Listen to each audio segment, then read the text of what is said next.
Maybe you clicked on this out of simple curiosity. Or maybe, without even realizing, you were looking for a quiet corner, a place where words take their time and silence has its own voice. I wrote this story with care, like stitching together memories, hurt, and small discoveries, hoping that somewhere along the way, you might see a piece of yourself in it. If that happens, even for just a moment, stay.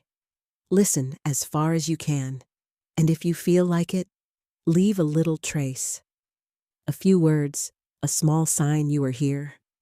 Sometimes that's all it takes to keep a story alive. I grew up believing my family had it pretty good. We lived in a comfortable 2-story home on the edge of a mid-sized town in Colorado. My dad ran a small construction company. Nothing huge, but enough to keep us in decent cars and family vacations when I was a kid. My mom stayed busy with her women's club, church committees, and making sure our house looked like something out of a home design magazine. To anyone on the outside, we were the kind of family people envied. Dad with his self-made business, Mom who always had time to volunteer, me, the younger son who was on track to make it big in marketing. At least, that's the image we like to project. Then there was my sister, Alex. She's 5 years older than me, lived in a small apartment across town, and worked an office job that covered her bills and little else. She never really moved up in life, at least not in the way my parents measured success. In their eyes, she was fine, reliable, dependable, safe. But she wasn't going to bring prestige to the family name. It wasn't a secret how they felt. Dinner conversations often drifted into comparisons, my latest promotion, the new client I'd landed, versus Alex still doing the same thing. They'd say it casually, sometimes even in front of her, like it was just a harmless fact. I'd be lying if I said I didn't buy into it. I honestly thought Alex was the kind of person who existed to keep the family stable, while people like me reached for more. She'd be there if something went wrong, she'd help, she'd sacrifice, but she'd never really be the star. Back then, I didn't see any problem with that. I figured every family had someone like Alex. What I didn't know, what I couldn't have imagined, was how wrong I was about her role in our perfect family, and how fast that picture was about to shatter. It started small. At least, that's how it looked from my end. My dad's construction company had always had good months and bad months. But one afternoon, over a beer, he mentioned losing a mid-sized commercial contract because of some nitpicky safety inspection. He brushed it off like it was nothing, but I could tell it stung. Then another project fell through. Then another. Soon, it wasn't just bad luck. Dad had racked up a list of OSHA violations, things like unsecured scaffolding and incomplete permits, that scared off bigger clients.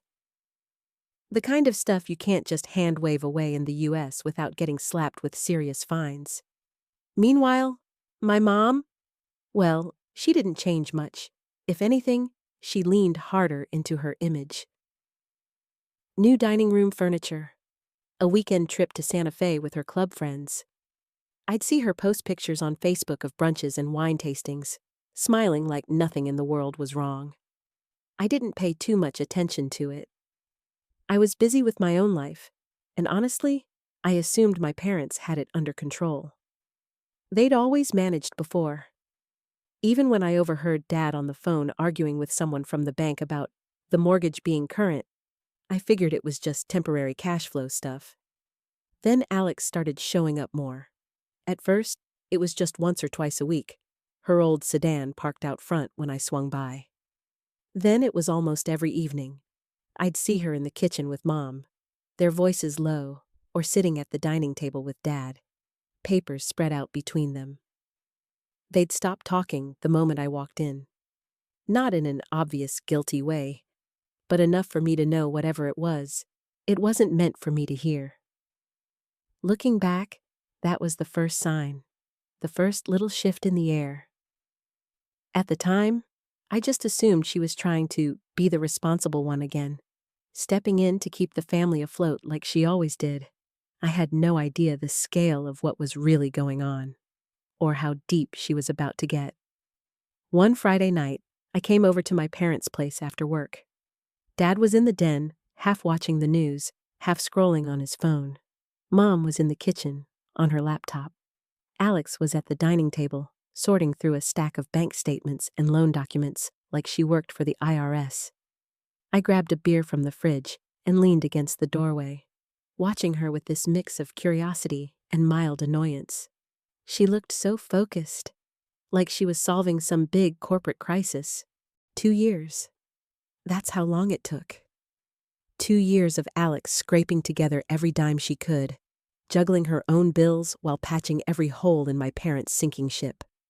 By the time it was over, the mortgage was current, the credit cards were at zero, and the late notices had stopped coming in the mail. Dad decided we needed a family dinner to celebrate this so-called fresh start. I still remember walking into their dining room that Friday night. It looked like something out of a magazine.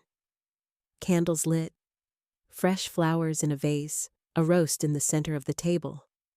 Mom had even broken out the good china, the set she only used when she wanted to impress someone. For the first half hour, it was all small talk. Mom chatted about a new sectional sofa she'd ordered, a trip to Cancun she and Dad were finally going to take. I sipped my wine, listening, thinking about how weird it was that Alex sat there quietly, not chiming in like she usually did. Then Dad set his fork down, wiped his mouth with a napkin, and looked straight at her. "Well," he said, like he was about to close a business deal. "Now that all the debt's gone, we think it's time for you to move on." Alex blinked. "Move on from what?" Mom smiled, light, almost cheerful. "From here. From us. Debt's gone, so are you." I remember the little laugh that escaped me, the kind you give when a bet pays off exactly the way you predicted. "Guess I was right," I said, half joking, half smug. Alex didn't yell. She didn't tear up. She just pushed her chair back slowly, the legs scraping against the hardwood, and stood. "If that's how it is, fine." Her voice was so calm, it almost made the moment creepier. She walked out without looking at any of us. Didn't grab dessert, didn't linger in the doorway. Just gone. I figured that was the end of it, the final chapter in the Alex cleans up our mess story. In my head, she'd fade back into her little apartment life, maybe nurse a grudge for a while, but eventually move on. What I didn't realize that night was that it wasn't the end of the story at all. It was the end of the version of Alex I thought I knew. About a month after that dinner, my life took a turn I didn't see coming. I walked into work on a Tuesday morning, coffee in hand, ready for another day managing my small marketing team. By noon, I was in a conference room with HR and my department head, staring at a folder full of expense reports with my name on them. They were all legit receipts, at least to me. Client lunches, networking events, the kind of stuff I'd always been told to do to build relationships. But here, in black and white, they looked bad, like I'd been using company money to treat myself. I tried to explain. Some of those dinners had clients present, even if their names weren't on the bill. Some of the gifts were part of ongoing projects, but the decision had already been made. "Effective immediately" was all I heard before I was packing my things into a cardboard box. I told myself it was probably an internal audit gone wrong. Maybe a jealous coworker pushing things up the chain. The idea that someone might have intentionally set me up crossed my mind, but there was no proof. No one to point a finger at. At the same time, Dad's company took a hit. One of his biggest clients, someone he'd worked with for years, pulled their contract after an unannounced inspection found serious safety violations. It wasn't just a fine, Losing that job meant losing a big chunk of the company's revenue, and in construction, reputation is everything. Word spreads fast. And Mom? The whispers started at her women's club. Something about an unpaid personal loan to one of the members. She brushed it off when I asked, but I could see it getting to her. She stopped posting her usual photos from club luncheons, and for someone like my mom, that was like going into witness protection. All of this happened in a span of weeks. I didn't connect the dots. Not yet. Back then, it just felt like my family had stepped into a streak of bad luck all at once. But looking back, it wasn't bad luck. It was precision. It started as a throwaway comment. I was grabbing coffee with a guy I knew from the local business circle, someone who used to subcontract for my dad's company. We were making small talk when he said, "Man, I heard about what happened with your dad's client. Rough stuff. Whoever sent those photos knew exactly where to look." I asked him what he meant. He lowered his voice like we were in some spy movie. "They got an anonymous package full of site photos, inspection notes, timestamps, the works. You don't get that level of detail unless you're either the inspector or family." I laughed it off, but something about it stuck with me. A few days later, I ran into an old coworker at the grocery store. She'd heard about my firing. "Weird thing," she said. "The audit report that nailed you? It had all the receipts lined up with internal meeting notes, down to the day. That's not standard. That's targeted. Honestly, Ryan, whoever did that knew your workflow better than anyone." Her tone was casual, but the words landed heavy. Targeted. Someone who knew my workflow. Someone who knew Dad's job sites. Someone who knew Mom's little loans to her club friends. The logic pointed in one direction, but my brain refused to go there. Alex? Number she was too... Alex. Too polite, too conflict avoidant. She might walk away, sure, but orchestrating this kind of behind-the-scenes takedown? That wasn't her style. At least, that's what I thought then. It happened by accident. I was at my parents' house, looking for an old box of my stuff in the hall closet, when an envelope slid off a stack of papers and onto the floor. It was one of those thick, official-looking envelopes with the county property assessor's stamp. I picked it up, curious, and glanced at the contents. It was a property tax statement for a small plot of land my parents owned just outside town. Land they'd always called the retirement cushion. What caught my eye wasn't the balance due. It was the signature line. My dad's name was there, but right next to it, in neat block letters, was Alex's name. I frowned. Why would Alex be a co-signer on that property? And then I remembered, 2 years ago, when the foreclosure notices started showing up, she was the one who met with the bank, the one who handled the paperwork so the land wouldn't get seized.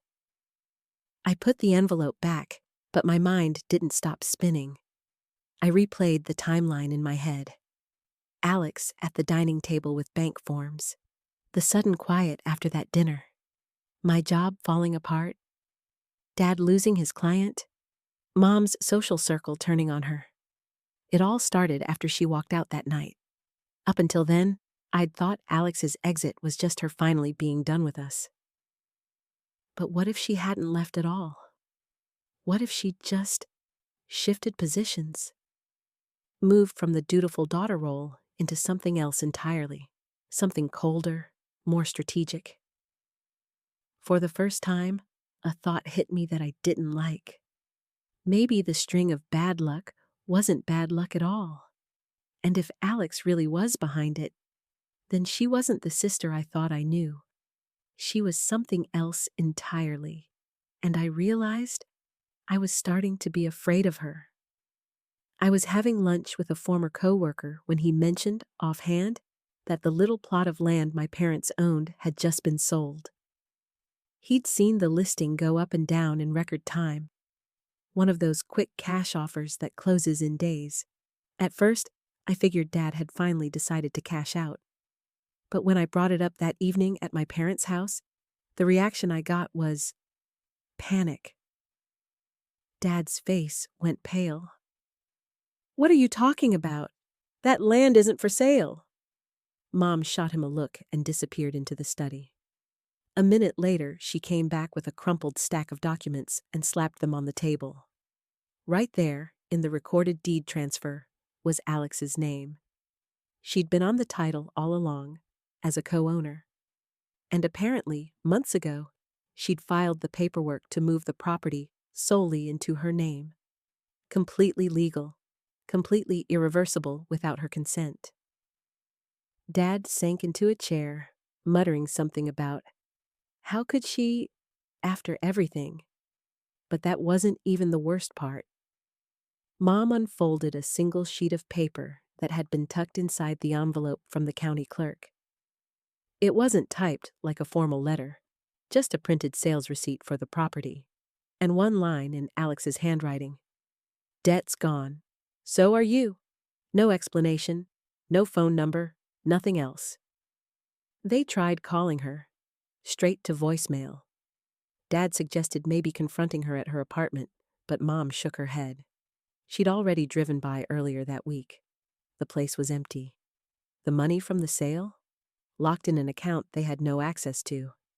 It was like the land, and the security they'd counted on for retirement, had been erased from their lives in the span of a single afternoon.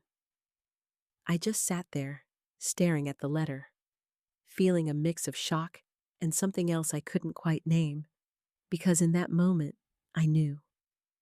This wasn't some string of coincidences. Alex had been pulling every string since the night she walked away from that dinner. And now, she'd cut the last one.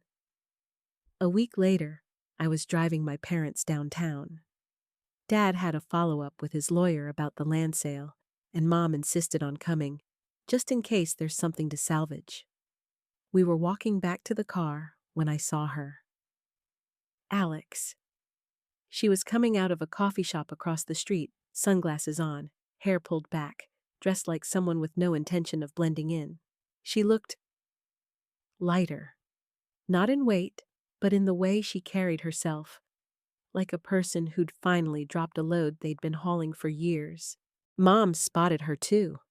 Without thinking, she crossed the street, her voice rising over the hum of traffic. "Why would you do this to your own family?" she shouted, raw anger breaking through her usual polished tone. Alex stopped just long enough to turn her head.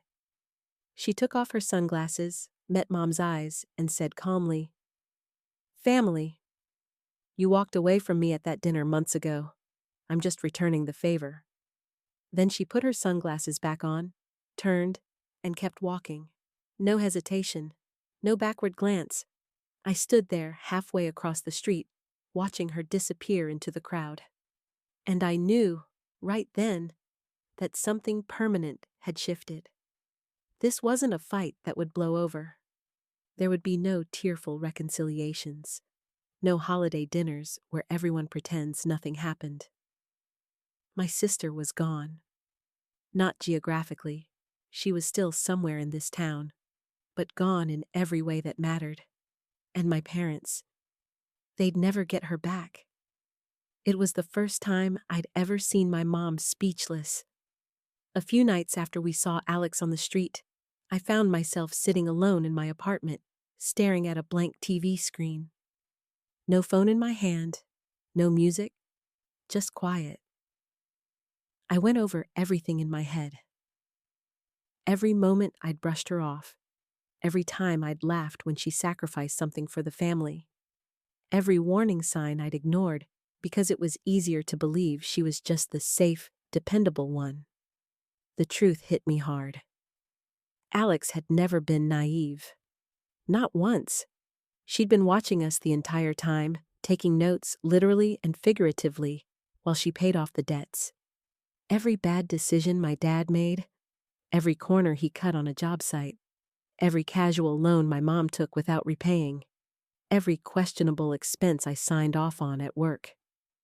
She'd been cataloging it all. At first, I felt anger, like she'd betrayed us. But the longer I sat there, the more that anger shifted into something else. Respect. A grudging respect for how calculated she'd been. How she'd waited until every piece was in place before pulling the trigger. I thought about what I would have done in her position, spending 2 years cleaning up a mess you didn't make, only to be told you were no longer needed. If I'm honest, I probably would have done the same thing. Maybe not as clean, maybe not as perfectly executed, but I would have wanted them to feel it too. I leaned back on the couch, the weight of it all settling in. She didn't just leave the family, I said out loud to no one. She freed herself. I looked around at my small, cluttered apartment. The same town, the same circles, the same old family mess still hanging over me, and realized the other half of the truth. And I'm still here, stuck,